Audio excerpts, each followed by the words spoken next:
So maybe you followed along with my appraisal series. Maybe you're in a transaction. Maybe you're contemplating what might happen in a transaction. And you're thinking, but Cindy, we don't want to put an extra $10,000, $20,000 in a house if it didn't appraise. What do we do now? Well, obviously nobody wants to feel like they're overpaying. And I think overpaying is a real relative term. When we are in the market that we've been in for the last few years, really, overpaying really is a nebulous idea. If 10 people want the house and the house was listed at $410 and it gets bid up to $450 and there were multiple offers, you competed against 9 other people, you got the house at $450, good for you.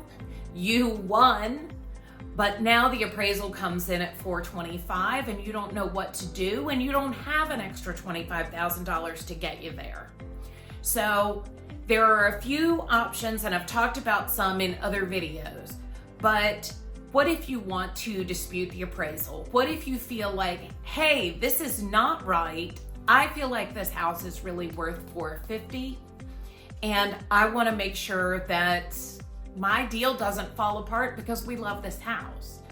Or maybe you're the seller and you say, listen, I had 10 people want to buy my house and fair and square, we got bid up to $450 and now some person is coming in and telling me and the buyers that it's only worth $425. You're really throwing a wrench in my plans. What do you do in those cases? Well, you can dispute an appraisal, but it is a process, and because the lenders really want to make sure that it's an unbiased sort of set of data and an unbiased opinion of value, they're not real keen on the agents, whether listing or buyers agents, or the buyers and sellers getting real involved in that process and trying to manipulate that data. Because again, unbiased means they're looking at data and the data is the data. But I have had situations where we were successfully able to dispute the appraisal. Doesn't happen often though. You really have to have, again, data to go back to the appraiser and say, here is a comparable that you did not use. Why didn't you use this comparable? It almost never works because these people do their job and the appraisal has to be reviewed by someone else in their office as well. It's not a one person saying, check, yes, this house has, everything that it takes to be a $450,000 house. It really has to have all of the supporting information, and it gets reviewed a number of times before that stamp goes on to say this is complete. So if you do have comparables that show something, or when you look at the appraisal, they have missed something that is an integral part of your house.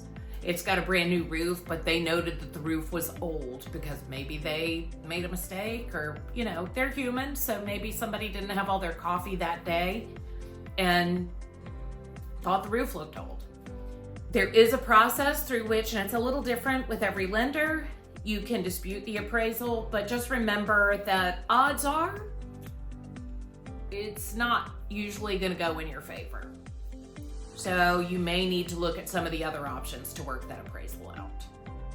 If you have any questions about the appraisal process or the appraisal dispute process, drop them in the comments or reach out to me. I'd love to help you figure out how you might deal with such an occurrence. But if you're currently in a transaction, I'm going to say reach out to your lender, your agent, or your attorney and figure out how to best deal with that situation.